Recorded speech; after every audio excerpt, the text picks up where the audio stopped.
preciosos amigos, un feliz sábado. En esta oportunidad vamos a tener el resumen de la lección de escuela sabática, lección número 11, la Biblia y la profecía. Vamos a la primera parte que tiene que ver con el motivo. A lo largo de la historia, muchas personas han intentado predecir el futuro, pero ninguna ha llegado con tanto acierto y con tanta veracidad como lo hace la Biblia. Hay muchas personas que confunden predicción con profecía. Predicción es algo que alguien puede intentar, adivinar el futuro, tratar de predecir cómo va a ser el clima, etcétera, ¿verdad? Pero profecía es algo que va mucho más allá de la lógica humana, algo que es preciso en los tiempos, algo que encontramos en la Biblia cuando habla de fechas, habla de símbolos, habla de sucesos puntuales en el tiempo, características de acontecimientos históricos que sorprenden cuando se da ya su cumplimiento. Así que en esta semana hemos hablado de la profecía y para entenderla, a continuación vamos a tener el desarrollo del tema. Sin antes mencionar el versículo de memoria que se encuentra en Daniel capítulo 8, versículo 14. Y él dijo, hasta 2300 tardes y mañanas, luego el santuario será purificado. Muy bien, vamos a la segunda parte que es el explora. Aquí hemos dividido el tema de estudio durante la semana en tres puntos principales. Número uno, vamos a hablar de principios de interpretación. ¿Cómo yo interpreto la profecía? Vamos a colocar algunos principios de interpretación. En segundo lugar, vamos a ver el caso del cuerno pequeño y en tercer lugar, vamos a ver el juicio investigador. Muy bien, vamos al primer punto que tiene que ver con principios de interpretación. Número uno, nosotros interpretamos la profecía con la escuela o el método historicista. Existen cuatro escuelas principales. La primera escuela, la preterista, es la que dice de que todo el tema de la profecía ya aconteció. Está en el pasado, es como un periódico de ayer, irrelevante para nosotros. Y pues cuando habla de fechas y cuando habla de tiempos, lo aplica todo y lo reduce al pasado. No cree en el día por año, por supuesto no lo cree. Aplica todo a un momento específico y a las personas que en ese momento aparentemente se cumplió con ellos. Ok, preterista. Futurista, dice que pues todo lo que habla la profecía va a acontecer en el futuro, aún no ha acontecido y en un futuro lejano acontecerá. Tercera escuela, idealista, y esta es la que está más de moda.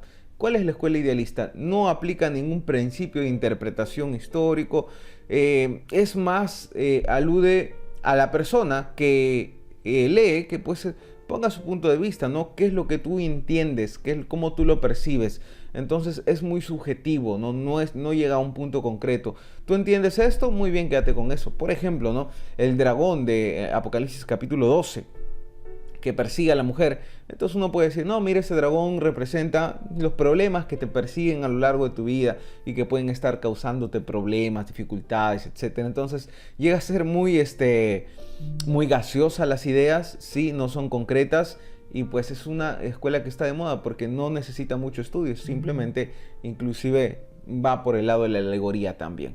Pero nosotros como adventistas tenemos un método de interpretación, una escuela que es la escuela historicista. Y no porque nosotros hayamos dicho esta nos gusta más o alguien se lo haya inventado, sino porque la misma Biblia se interpreta a sí misma utilizando este método. Cuando el ángel habla con Daniel, utilizó el método historicista. Cuando Daniel interpretó la estatua de Nabucodonosor, utilizó el método historicista. Bueno, ¿qué es el método historicista? Bueno, el método historicista considera que la profecía tiene un cumplimiento progresivo y continuo en la historia, que comienza en el pasado y termina con el reino eterno de Dios. Ejemplo de eso, Daniel capítulo 2, capítulo 7, capítulo 8, ilustran cómo es el flujo del tiempo, ¿no? Y cómo se van cumpliendo las profecías. Segundo principio, el principio día por año. Cuando leemos Números capítulo 14, 34 y Ezequiel 4, 6, encontramos este principio. Dios dice, día por año te lo he dado. Muy bien, ahora tenemos que ser puntuales en lo siguiente. No quiere decir que cada vez que yo lea la Biblia, la palabra día, voy a decir, se refiere a un año. No, tenemos que seguir cierto criterio. Número uno, tengo que ver el contexto de lo que se está diciendo. Si está hablando en contexto simbólico, Entonces, por consiguiente, también los números, los tiempos son simbólicos. Tengo que ver quién escribió, tengo que ver para quién escribió. Entonces son varios detalles que yo debo considerar antes de aplicar este principio. Yo no aplico esto a cualquier narración en la Biblia, sino netamente a aquella que es de carácter profético. ¿Ok?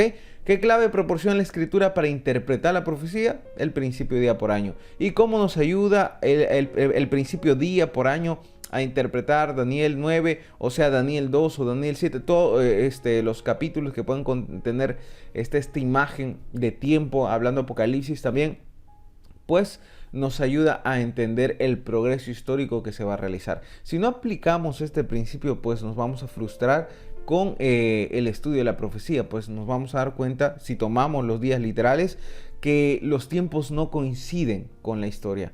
Más si tomamos el principio día por año, como en este caso que se menciona en el libro de Daniel, por ejemplo, en las 70 semanas, es tan preciso que comienza a marcarte desde la reconstrucción de Jerusalén, marca el tiempo en que Cristo pues sería ungido en su bautismo y luego en su crucifixión. Lo marca de manera precisa, utilizando el principio día por año.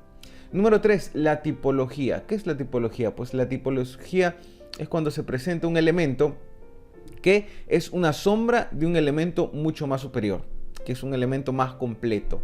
Un ejemplo, ¿no?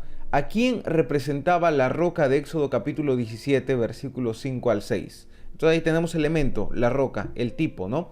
Y luego tenemos el antitipo, el cumplimiento o la expresión más completa de ello, ¿no? Que representa a Cristo. Lo leemos en 1 Corintios 10:4, en Juan 7:37. Otro ejemplo tenemos aquí, el Cordero, ¿no? El Cordero. ¿Quién representa el Cordero? Este elemento, el Cordero, el tipo. El Cordero de Dios que quita el pecado del mundo, según San Juan capítulo 1, versículo 29, es Cristo. Lo mismo también con la serpiente de bronce. Usted recordará aquella ocasión, ¿verdad? En que el pueblo de Dios se quejó, aparecieron serpientes, a serpientes ardientes, describe la Biblia, que hace alusión tanto al color y como también al efecto de su veneno, que eran mortales y comienzan a morder a muchos de los israelitas. Entonces la solución fue Moisés, por encargo de Dios, hace una serpiente de bronce y toda aquella persona que miraba con fe a aquella serpiente se sanaba de la mordida de esta serpiente, del veneno.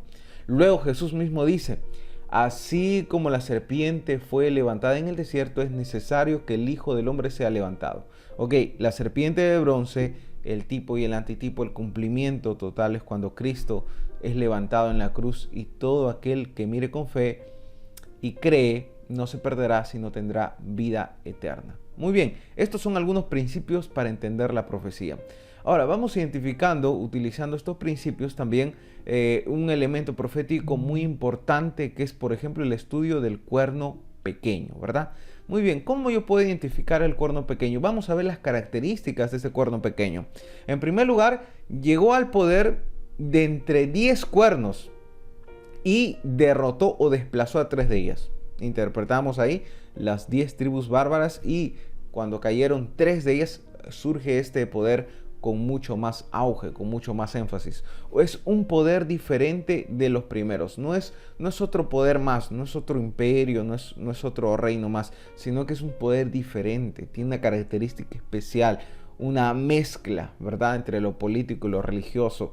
Además también habla palabras contra el Altísimo. Sí, es cierto, hay reinos que pues a veces son ateos y dicen cualquier cosa, pero los reinos como tal políticos no se preocupan tanto por una teología, ¿no? Más una iglesia, más un poder, un ente religioso desarrolla una teología. En este caso, desarrollaría una teología en contra de Dios, ¿no? Atacaría a Dios. Es más, dice, se engrandece contra el príncipe de los ejércitos, que identificamos a Cristo.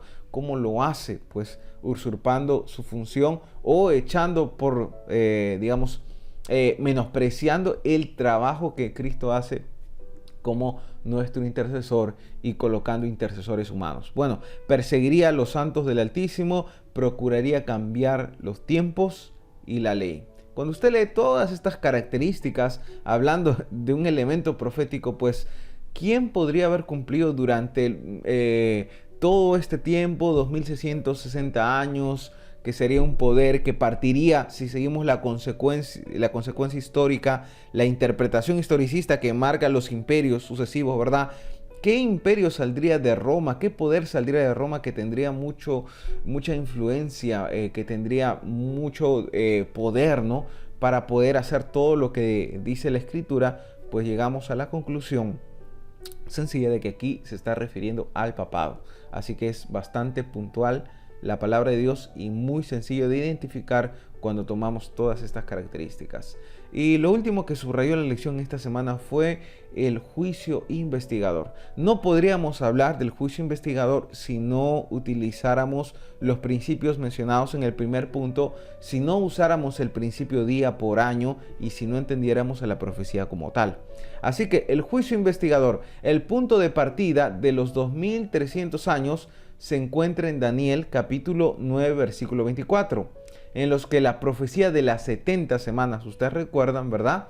Está cortada, palabra hebrea shatak, ¿no? Cortada o determinada de la visión de los 2300 días. Yo muestro aquí un gráfico que nos puede ayudar. Como ustedes pueden ver, esta profecía mayor, ¿verdad?, que cubre la parte de arriba, es o tiene dentro a una profecía menor, que es de las 70 semanas. Entonces, estas 70 semanas son cortadas. Quiere decir que estas 70 semanas es parte de esta profecía mayor y por lo tanto me ayuda a obtener también el punto de inicio. Entonces, cuando llegamos al estudio de las 70 semanas, que es mucho más ágil, mucho más preciso, colocamos los tiempos y utilizamos el principio día por año, marcamos el año 557 como año de inicio, luego marcamos el 408 como el año de la reconstrucción, luego el 27 el bautismo de Cristo o el Mesías es ungido, el 31 cuando muere el Mesías, la muerte de Cristo, y el 34 algunos colocan ahí el apedreamiento de Esteban o también colocan el inicio del ministerio de Pablo, pues ambos son referentes al fin del tiempo, digamos, del tiempo del pueblo judío como pueblo de Dios y el inicio y la predicación para los gentiles. Pero esto es una parte. Si nosotros seguimos la consecuencia lógica y vamos hasta los 2300 años, llegamos a 1844, fecha en la cual, como dice la profecía, el santuario sería purificado. Muy bien, Daniel 8:14 y 9:24 nos indican el momento de su comienzo. Inicia en el 457 y termina en 1844. ¿Qué aconteció? Jesús entró en el lugar santísimo y comenzó así su obra de intercesión especial y purificación del santuario celestial. Para entender todo esto debemos entender lo que es el Yom Kippur o el día de la purificación, ¿verdad? En que entraba el sumo sacerdote para purificar el santuario de todos los pecados que habían quedado de alguna manera acumulados de todo el año de confesión del pueblo. Después de esta purificación salía el sumo sacerdote y el santuario estaba limpio y también el pueblo estaba limpio. Bueno, finalmente, Daniel capítulo 12, versículo 1 al 3 nos dice lo que ocurrirá cuando el juicio acabe. ¿Ok? Tras un breve tiempo de angustia, Jesús vendrá para darnos vida eterna. Muy interesante. Cuando Cristo sale del lugar santísimo, habrá un breve tiempo de angustia entre que Jesús culmina esta fase sumo sacerdotal y su segunda venida. Un tiempo de angustia que Dios determinó con un propósito para que el pueblo pues aferre, suplique, clame delante de Dios. Será una angustia tal cual nunca hubo antes, pero tendrá un desenlace hermoso, pues con la venida de Cristo Jesús en las nubes de los cielos. Muy bien, vamos a la tercera parte que tiene que ver con la aplicación. Algunas preguntas para reflexión. Número 1. ¿Qué método de interpretación de profecía es muy usado el día de hoy? Para pensar. Número 2. ¿Qué profecía en especial llena de esperanza tu corazón? ¿Cuál es aquella profecía la que te motiva, te alimenta y te da esperanza?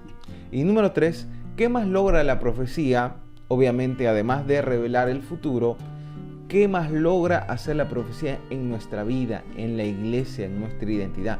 ¿Qué es lo que hace? ¿Cómo nos enriquece?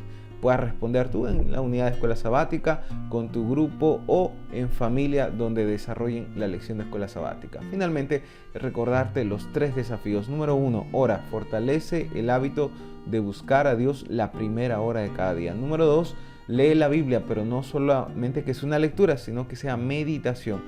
Busca la voz de Dios en la palabra, en su palabra. Y número 3, comparte buenas nuevas, sé un misionero digital.